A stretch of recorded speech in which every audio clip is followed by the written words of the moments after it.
Good. So, good afternoon. I am Dr. Leah Leach. I am headmistress of the Uhura Training Academy. And today, we are going to mess up.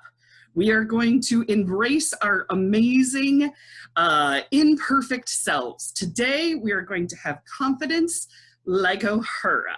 So you ready for this? We're going to talk about the confidence code.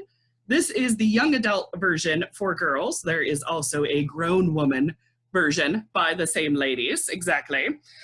So I have the confidence. We are in good hands because we are using that book as our guide today. It is by Katty Kay and Claire Shipman. They wrote the book, The Confidence Code, and it created this mind shift. And it became a #1 New York Times bestseller. They did the research, they talked to kids and adults, and they used their glorious brain power, and they wrote out a roadmap. So I'm going to be pulling from the book's advice, kind of giving you the dot point version, the very light version. The book goes into far more depth. It goes into far more activities to do and far more examples as well. So, but if you like this is a nice little, teaser, if you will, about igniting our confidence. So notice I didn't say build our confidence and I didn't say create our confidence because confidence is already there. It's a match just waiting for a spark to ignite it. It's always there. So what is confidence? So from the book, it says, quote, "You know that feeling when you do something brave, that incredible energy when you find courage to try something that's not easy? That's confidence." That's all it is. So confidence is what gives you power. It gives you the life that gives you that oompah-pahness to be yourself and to do what you want, even when it's scary. That's what confidence is. So what is that, that feeling sort of thing, right? Exactly. Confidence is what turns your thoughts into action. So the end result is what gets things done. It is the action behind it. So I'm going to tell you my glorious little story that kind of showcases this pattern of thinking. So when I moved to Indiana, after the second Iraq war, there was 2, I was absolutely sick of waiting for my life to start. I was very much on pause while my husband was in the Army and while he was sent to Iraq. I wanted to be a writer since the age of 8. I wanted to be a filmmaker since the age of 10, and I saw Charlie Chaplin eat his own shoe, and I went, how did he do that? I had taken classes, I had worked at television studios, I had wrote stories for school and for fun, but I wasn't actively doing anything about it. I was actually waiting for someone to come to my couch and say, hey, do you have an idea for a movie? And I'd be like, yeah. And they'd be like, here's $50 million. You know what? That never happened. And it's never going to happen to anyone. But that's what I was waiting for. I was waiting for somebody to give me the opportunity that I wanted, that I wasn't telling people I wanted, and that I wasn't actively working for what I wanted. So when I moved here to Indiana, I decided that's it. I'm gonna stop waiting, and I'm gonna start doing things. So I started a writing group because I wanted to get feedback on my material, and I wanted to put out into the world more writers, more creativity, kind of create an environment of creativity and a writing kinship. I started a film company, and I started making small films, and I started putting them out into the world, warts and all, terribleness and all. Here are my films. I am a filmmaker. I have completed a film. Like it, love it, leave it, doesn't matter. This is what it is. This is my work. My work went out there. It won 13 awards, which I'm super proud of. And by putting my resume out there, other companies started hiring me. So Discovery Channel came, and Sci-Fi Network, and VH1. These were little tiny gigs, but they were big companies to put on my resume. I became known as a confident filmmaker. That is mostly what people knew me as. I was not a confident filmmaker.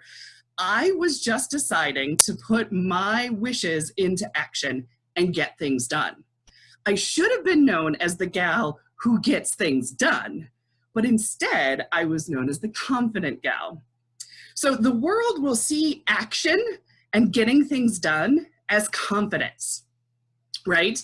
But that doesn't help those nights where there's no award show and there's no movie premiere and the thoughts aren't coming for your next script and the next writing and you're alone at your thoughts and, you know, how do you feel about that, Leah? Okay, sorry. Anyway, caught myself in a shame spur. I'm going to pause. So yes, when you have that idea, when you have that action, when people see you getting things done, it doesn't mean you are confident about it. So we're going to go through examples and examine what confidence really looks like underneath. Not the perception of somebody else's confidence, but really what it means for us. Because a lot of times, I will tell you right now from experience, that's why I told you my little story, is that the people who seem the most confident aren't confident at all. So yeah, that's the ironic truth of it, basically. So the book talks about a very dangerous one, though, the impostor behavior. Dun, dun, dun, dun, dun, dun, dun. So let's see if you have seen this in anyone you know. A person who is being phony or bratty or arrogant, somebody having the loudest voice in the room and talking over people. Somebody who's making other people feel bad and putting them down so that they make themselves feel better. Always getting in the way, no matter what the task is, they just find a way to get in the way. They try to look awesome so that everybody else is jealous, and they try to be the best and they make sure that everybody knows it. So this is imposter behavior of the confidence. These are dangerous aspects because they are either bullying or right up to that line of bullying. So the big thing to know is that confidence is not about how you look. It's about how you act and how you are. So for the rest of the day, and seeing how we don't actually meet on class until next Wednesday, how about maybe until next Wednesday, I would like you to observe people. Online is a great way to do it as well, but also just observe people. I want you to think about the confidence level that you see people you meet for these next couple of days. Are they doing the imposter syndrome? Are they pretending to be, or projecting to be the most important person in the room? Are they holding back because they're scared to take risks? Or are they confident because they know who they are, what they want, and they are doing the action to get what they want? So you can use cadet logs. I forgot to send them out yet, but I still have to make the sticker. I was going to say you can use your cadet logs for my glorious certified graduates. Those are going to be on its way. But this is not about spying. This is not about judging. This is about learning. This is observing, and finding role models is a shortcut to finding yourself. It's seeing what you like and don't like in other people and how to incorporate that into your ownness. So, because the thing is, if we all had a quiz right now about how well do you know yourself, do you think you'd pass it? Of how well you know yourself, of how confident you feel in knowing yourself, of what you want, what your morals are, what your dreams are, what your fears are. These are things that are constantly evolving and changing, especially in a time like this where everything is evolving and changing and we are reevaluating what is super important to our lives and to our happiness as well. So, so whoever would pass a quiz of, the quiz of themselves, 100%, awesome. So now for the rest of us, I suggest finding role models. Finding role models is a shortcut to finding yourself and finding your confidence. For me, if I didn't see Penny Marshall directing Madonna in A League of Their Own, I never would have thought directing was actually an option for me, because I was a huge Madonna fan. So therefore I paid attention to what Madonna's next movie was. And then I saw Penny Marshall giving Madonna instruction. And I'm like, that's a job? That's pretty cool. I have learned so much about my own values from other people's lives. Looking at what they have tried, it's a roadmap to just be like, well, I could do that. That seems like that would be me. I would enjoy that. Or no. That's not for me. That's not the way that I roll. I'll give you an example. So how many of you have heard of Hedy Lamarr? If you were in class yesterday, I mentioned Hedy Lamarr. I'm going to be talking even more in depth about Hedy Lamarr. I love talking about her. I'm sorry. But she was an actress in the 40s and 50s, and she was called by MGM Studios the most beautiful woman in the world. So she was an immigrant to America, and when World War II happened and America got into the war, she put her thoughts into action and created a secret communication system. When she gave this to the military said, honey, you're too pretty to be inventing things. And they put it into a drawer. They asked her to go take her beauty and raise money selling war bonds. She did. She sold, I can't remember, I think it's like $40 million in war bonds. She made a lot of money for the war effort. Her invention was Wi-Fi. And her invention would sit into a drawer into the Cuban Missile Crisis because she was so pretty and they couldn't understand it. Hedy was confident in her looks. This is actually what she said about her own appearance. She said, anyone can look glamorous, you just stand there and look stupid. So she knew she was pretty and had no value in it whatsoever. So she was confident. She's like, yeah, sure, it's like really freaking easy. But she was not confident in her inventions. That's where she didn't have her confidence. Because she filed a patent and because she gave the idea to the military, they eventually got around to using it. But Hedy was not confident in her ability to invent things and to help people. And so she hid that part of herself away. Imagine if she would have been confident in her inventions and how many more innovations she would have gone through and how many more we would have had today. How she would have pushed for something like Wi-Fi, a secret communication system, faster. Interesting, right? So watch people. Watch for role models. Learn from those who didn't risk and those who did. Because you can look at Hedy's story and be like, what if she did risk it? What if she did push it and be like, no, I'm smart, which is very difficult for a woman to do, to say, hey, I'm smart, I know. But look out for those fakers as well. When you see somebody taking a risk, give them a great job, give them a pat on the back, give them a boost, tell them excellent for trying, send them a text, give them a thank you, tell them to keep up the good work with those glorious thumbs up. Research shows when you shout out and you boost somebody else's confidence, you're also boosting your own. So it is a glorious win-win opportunity. So we're gonna do our first exercise. If we have any gamers, it's basically kind of like a quick power-up, if you will. These are very, very fast, quick ways to boost your confidence in an exercise. I normally will have people stand up, but I am tethered to a lot of different things right now. And this is the internet. So I'm going to stay seated so we can all stay seated. But this first one, and this is in the handout that I have, the first one is power poses. And I did put the handout in the group chat just in case you're like, where did that thing go? There it is. So the very first one is taking up space. This is a power pose to do. So normally what you do is you stand up, but the important part of this is spreading out.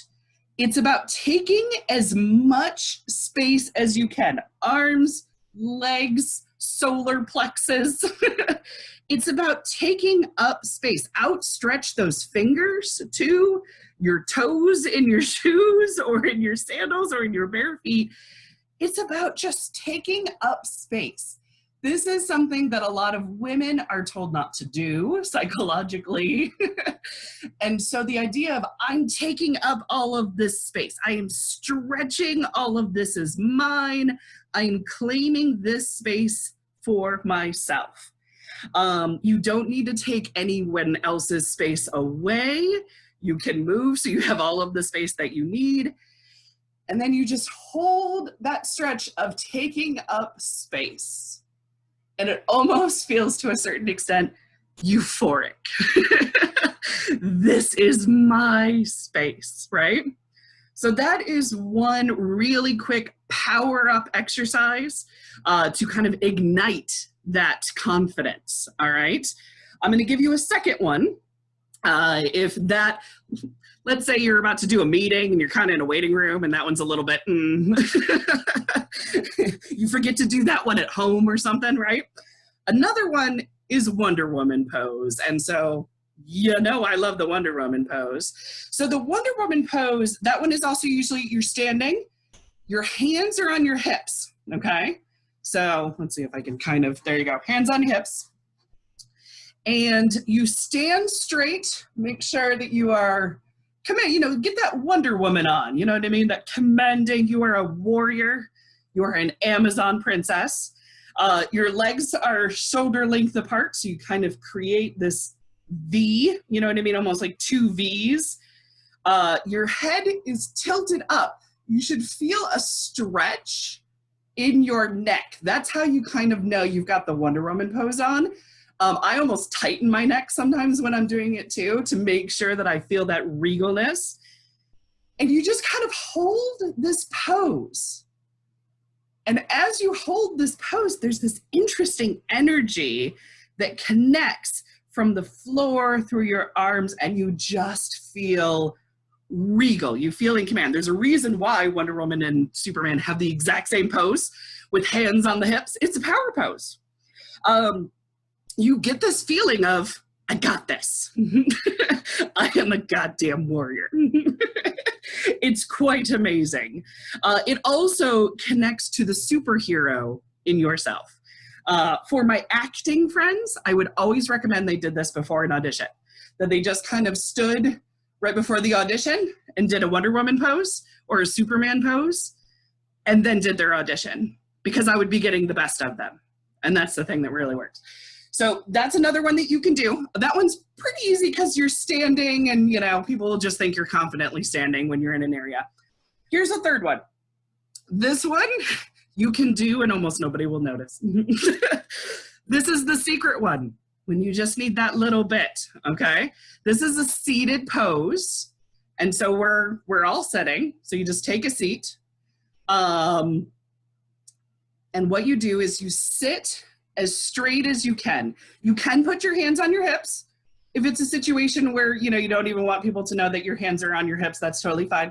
Have them comfortably in your lap, relax your shoulders, and tilt your head up again. So you kind of feel that little bit of a stretch. People will think you're kind of daydreaming, you know what I mean? But you just kind of like hold that regalness. You try to find that energy that's in the taking up space pose, that's in that Wonder Woman pose. But you can be seated and you just kind of gaze to the middle distance and you hold that energy, that confidence energy. And you can do that any place that you are sitting. And you can do it for as short or as long as you need. Sometimes the more you do it regularly, the less you need to do it each time. You know what I mean? So sometimes it's like, I'm confident, I got this, I'm a warrior. You know what I mean? Like you almost like develop your own mantra and be like, yep, game on, let's do this. It's quite fun. So those are the 3 different ways to just kind of like light that match or to power up, if you are a gamer, of energy. So taking up space, Wonder Woman pose, and I call it the seat of power.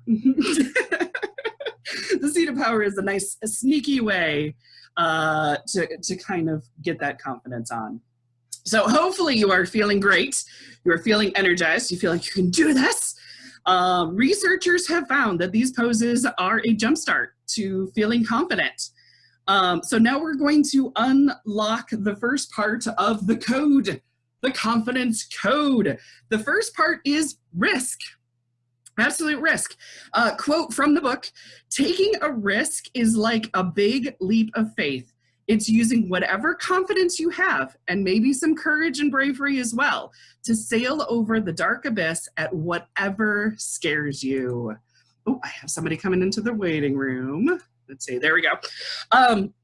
Risks vary from getting out of bed in the morning to raising your hand in class, to finding a new place to sit on the bus, to starting a women's history library, see what I did there, or coming to a Star Trek convention, attending a program on confidence. I mean, these are all different risky things that we do. So all of these risky things are where something bad or unpleasant might happen. But confidence is doing it anyway. Because the rewards outweigh the risks.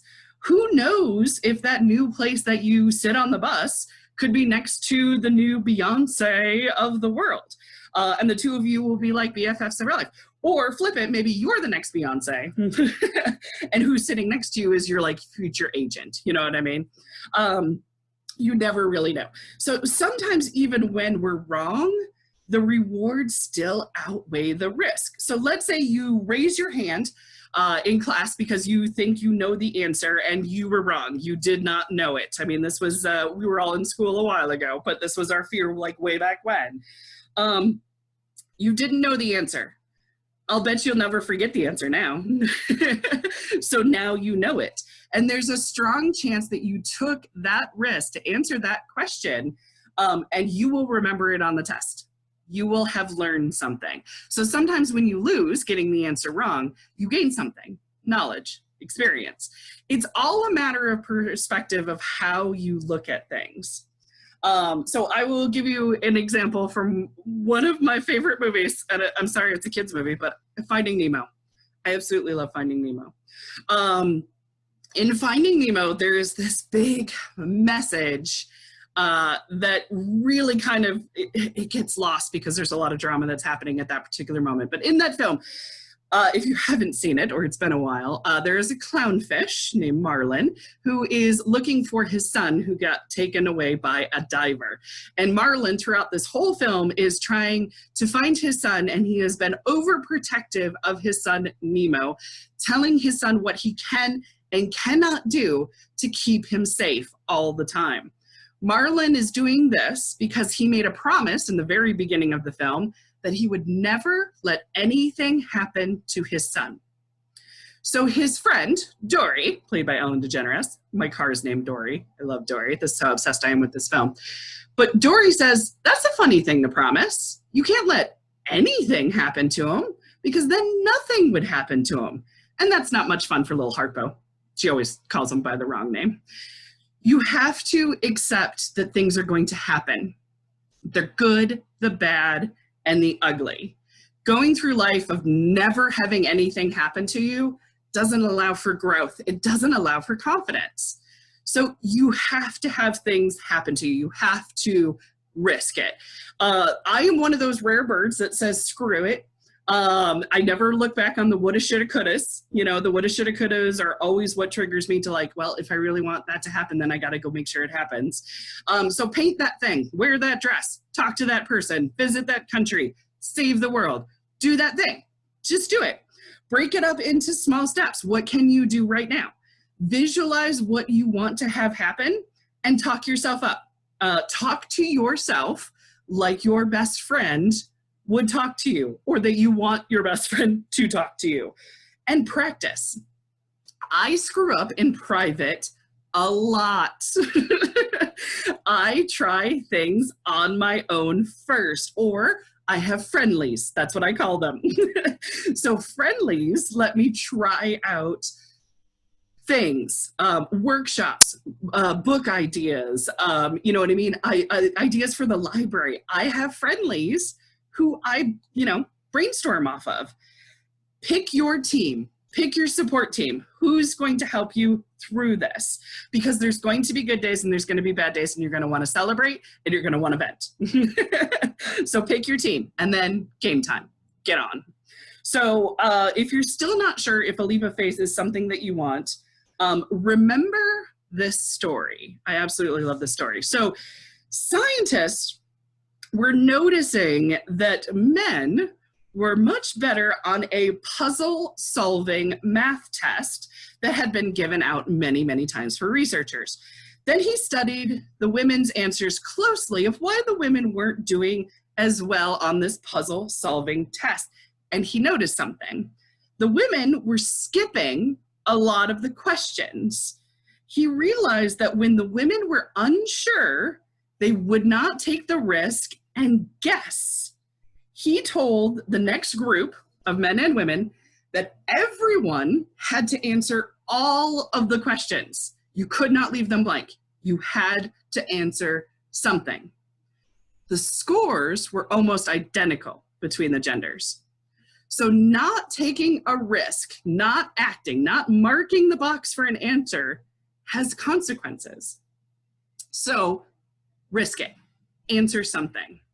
So next is activity time of the glorious handout. We're going to write down 3 risks you want to take. All right, and I'm actually going to do this with you. And then at the end, if we want to share them, we can share them, but we don't have to share them. But while we're kind of like in this mind space, I want you to write down 3 risks you want to take. They do not have to be huge. They do not have to be dangerous. These are things that you've had on your mind, but might be too risky or too hard, and you're not sure if and when you want to do them. Trying a new instrument is an example. Talking to a person that you see on Facebook, but you haven't really talked to them yet. Scientists say writing something down is 42% more likely to happen in reality. And if you know I'm a Hitchhiker's Guide to the Galaxy fan and 42 is the meaning of life, you know I love that statistic, and I didn't make it up, but I just loved it and I had to write it down.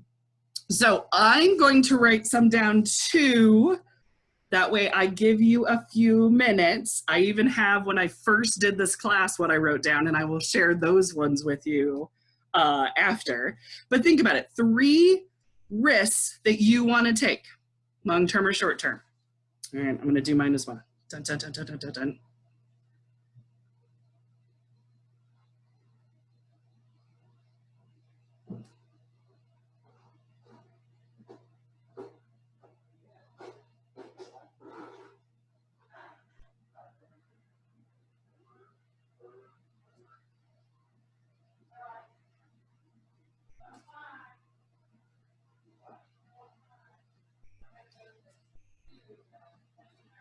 All right.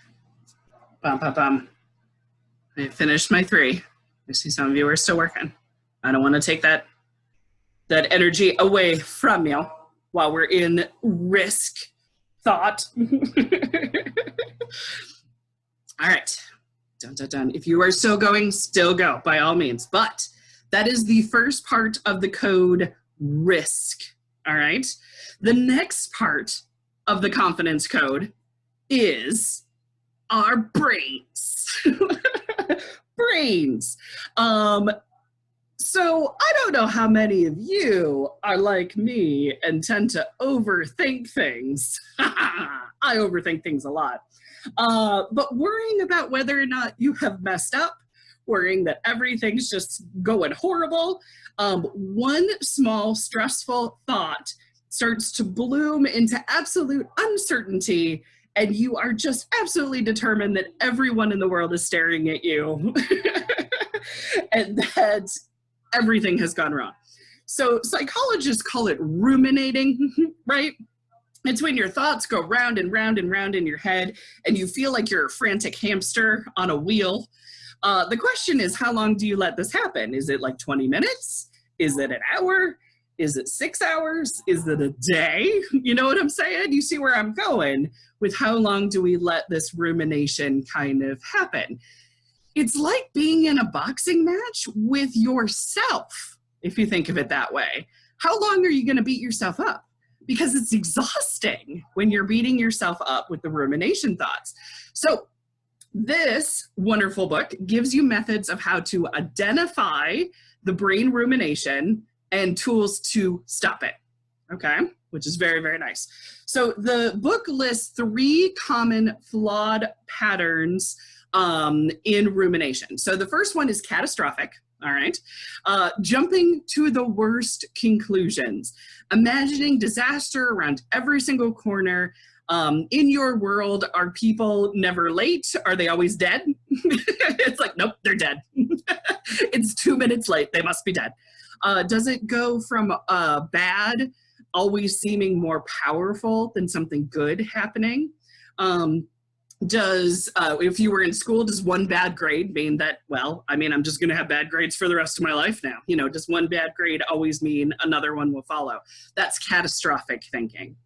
The next one is mind reader. So do you assume that you know what other people are thinking, especially when it's about you? Are you pretty sure that anything bad happening is basically about you and people think so? If 2 people are whispering, do you automatically think it's about you? That's mind reading, okay? That's the mind reading principle. The third one is set in stone. Do you feel like things just are what they are? They are fixed in place. There is no way to make any changes. So, you know, if you fail at something, that you're always going to fail at something and there's nothing you can do about it and there's no point in trying it again. Something without doing any effort whatsoever, you just assume, well, it's not worth the effort. I'm just going to fail at it anyway. That is set in stone thinking. These are all lies that we tell ourselves. These are things you would not say to your best friend. So why are you telling them to yourself? That's something to think about. So here's where this knockout blow is. And I put it in our little handouts for the second part of the code brains. What we think creates how we feel, and that shapes what we do. Right? So too much flawed thinking leads to no action, and no action means no confidence. It means no spark that's there. So here's the cool thing though. You can rewire your brain. Scientists have proved that what many people before us already instinctively knew is that you can think differently and you can do things differently to rewire your brain. It's called neuroplasticity, all right? The book has lots of different ideas on how to rewire, and what will work for some will not work for another. So it's finding the one that works for you. But things like facing your fears, looking at your accomplishments, looking at the positive images in the world to snap you back into happy. For me, it's listening to music. For some people, it's looking at cat pictures on the internet. Good thing the internet exists with tons of cat pictures because, you know, that'll snap you right back in. Another one you saw me do earlier, I hit the pause button on my shame spiral. It's like, no, I'm gonna hit pause. So negative thoughts always try to like creep in. But just picture like, you know, a remote, you know what I mean? And hit pause. Those little negative things can stay frozen until you are ready to deal with them or until you close that app down, you know, just close it down. I'm not dealing with you right now. Another important aspect to your confidence is your friends. It is your circle of support. And we're not talking about a social media following because that's not a real thing. These are people who would actually come to your aid in an emergency. All right. These are people that you would contact and they would be right there for you. They would be instantaneous. Okay. Surround yourself with people who make you feel good and loved in a way that grows your confidence and you grow their confidence. All right. Pass around compliments and mean them. Absolutely mean them. Because when you mean the compliments that you are giving to others, you feel it too. It's a win-win scenario. So a friend should not make you feel like a bad person, and they should not put you down, and you shouldn't put them down either. Now, being honest, that's different, but that's coming from a place of love. So when it does come to those screen time friends and social media, it can generally be like a boxing partner in disguise. And I'm not even talking about like online trollers and fights and stuff like that. I'm talking about a boxing match with yourself. Will this post get me enough likes?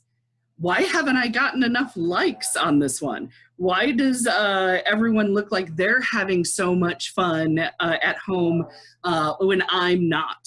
That's the internal boxing match you are having with yourself. That's the overthink rumination. So instead, the book recommends using devices like social media as a tool for good. Define the reason you are using something like an app and what you hope to accomplish. Are you trying to make new friends? Are you trying to expand awareness on things that you care about? Are you trying to connect with people and help them? Understand that there is a happy chemical, like when you eat chocolate or when you win a prize. It's the same feeling that you get when you get a like and you share something online. So it is addictive. It is a chemical. Social media is not a substitute for a real life conversation. There are many people who will only post the good stuff on social media, and you'll never know how much they are really struggling. They will only show the good things. And there are other people where you have to ask them in person to help you out, not social media posts. Also, I'm going to be talking about in the history of communication later on in these classes. We have been talking to each other a lot longer than we have been writing to each other. So it is always quicker for human beings to talk to each other and to pick up body language and these micro expressions in real life conversation to be able to connect with one another. Okay, so that is the power of the mind time. To unlock the next part of the code, there is a meditation exercise that we're going to do, like just really quickly, of meditation to just show you the power of your thoughts. Okay, so for this, it is sitting comfortably. It is the option of closing your eyes if you want to. But what I'm going to have you do first is I'm going to have you remember something bad that happened to you, okay? Something that was awful, a mean compliment, a fight with somebody you love. I don't want you to invest in it. I want you to just kind of like see it in the nether regions. Like, okay, that was crappy, all right? Spend just a few more seconds with that terrible thing. Do you feel your body tense up? Do you feel your mood change to angry or sad or frustrated or down or tense? Now I immediately want you to flip the script, okay? I want you to think of something wonderful. A new kitten, an amazing compliment, an award, time with your friends, the fact that Dr. Leah Leach loves you. There you go. Think of something absolutely wonderful in the corner of your mind, okay? Notice how your body is. Is it lessening up? Is it thinking of something positive? Is it more open? Do you feel calmer? Okay, go ahead and open your eyes. Do you see how quickly, as we think of something terrible and then we think of something positive, how overall quickly it can change things, and it can change things physically and mentally? That's the power of mindfulness. So the simple exercise, you were able to generate a spectrum of emotions just based on your thoughts, okay? That's how powerful that part is. And that's why it's so important to unlock positivity in the brain and to have those kitten videos ready as soon as you need them, okay? For me, a lot of times it's music. So it's like having that song immediately, like, nope, flipping the script. All right, so you've unlocked thinking less. So the short way to prompt you out of your head is to obsess less. The last part is being yourself, okay? So this one is a very big one for me and actually for my daughters too. And sometimes it holds us back from taking risks. And it makes us stop from thinking about our awesome selves. And the idea is perfection. The idea of perfection is something that I struggle with, and I'm working on smashing it. But the book goes into a lot more detail. The idea in a sentence, which is easy to say, hard to live, is that perfection does not exist. It's an illusion. There's no such thing as being perfect. There's just being enough. It's just trying.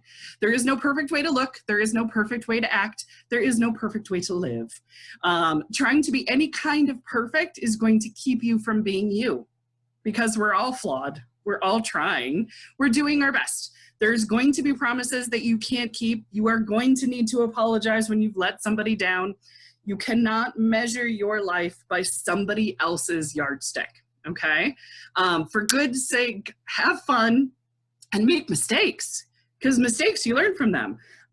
So I am a big Neil Gaiman fan. I don't know if anybody else loves the Neil Gaiman. He said this to a graduating class, and I just can't really say it any better. So, and it's kind of what the book is saying too. So I'm just gonna like tell you what Neil Gaiman said. So therefore it's gonna seem like it comes from me, but really it comes from him. So he says, I hope in this year to come you make mistakes. Because if you are making mistakes, you are making new things. You are trying new things. You are learning, you are living, you are pushing yourself, and you are changing the world. You are doing things that have never been done before. And more importantly, you're doing something. Make new mistakes. Make glorious, amazing mistakes. Make mistakes that nobody has ever made before. Don't freeze. Don't stop. Don't worry that isn't good enough.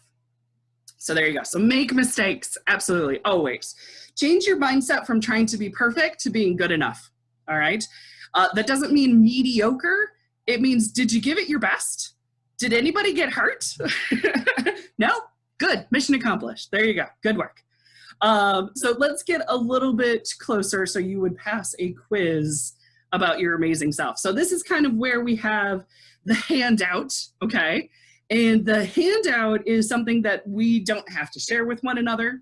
And we'll kind of, you know, I'll work through it with you while time kind of remains here. So we have time to kind of like open them up. But values are very important. The book has a list of starter values. These are like guiding lights. These are beliefs, these are ideas, these are things that matter most to you and that can help you decide on how you want to act. These are not things we always think about. These are not things we always talk about.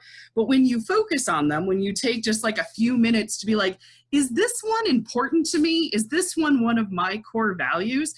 It can be a compass. It can be a directional, you know what I mean? Of, oh, well, let me head towards this for a little bit and see where it gets me on the path. It could be your true north, or it could just be like a Sidewinder journey that you kind of go through. You know what I mean? Not all questions get answered. That's how it works. So, so those are in the handout are values. Add more. Circle the ones that matter to you. Later on, take that time to think about what your values are. The next part of it, which I will also, this is for you when you have time, is your true strengths, all right? So the true strengths have 3 requirements. You're pretty good at it. You have some kind of skill. That's a strength, okay? You're passionate about it. That's a strength. It means passionate about it means nobody has to bother you to do it. Nobody has to nag you or anything like that to do it. Like that's a passion, okay? And it brings you joy. It's something that when you do it, you lose track of time, okay? That's a strength, all right? So those are different things. So things that make you feel good while you're doing it, things that give you energy. So that is something to help kind of build those confidence on those strength questions. So when you start thinking about what is important to you, what you love, what you enjoy, you may jot down just like a few things here while we're talking or later, but this is meant to always evolve and grow and develop. And what about this thing leading to this thing? All right, that's the idea of it. Those are the true things. So another deep think that you can kind of meditate on later, take out some journal paper. and just kind of think about is how do your values, those lists of things, overlap with your strengths, okay? There's some really cool Venn diagrams that can possibly happen from those two things. Because as you look at your values and strengths and overlap, it's a speed boost to confidence because it's two parts of your life that just kind of interconnect. They're almost like a Wonder Woman X. It's just like, bam, power of your values and your strengths coming together. So that is the last part of the confidence code, is being yourself, knowing who you are and being yourself. This is from the book, quote, use it to help turn off the perfectionist instincts, the people-pleasing tendencies, and the unrealistic expectations. Turn on your authentic self. There is nothing more powerful, more confident than being you. So before I open it up for questions and share our glorious risks, if we want to, I will leave you with this little nugget. It has been a time of a pandemic. We've been a little bit more mindful of things that are contagious, okay? We've been very much like reminded that things are contagious. So how about this for kind of flipping a script of taking that new knowledge or refresher knowledge that we've had and know that confidence is contagious and it's best when it's shared. This is the ironicness of being in a pandemic and not sharing viruses. Share confidence instead. So confidence is one of those things that's actually healthy to share with others, and it boosts yourself as well as the other people. So yes, so I will open it up for glorious questions and discussions.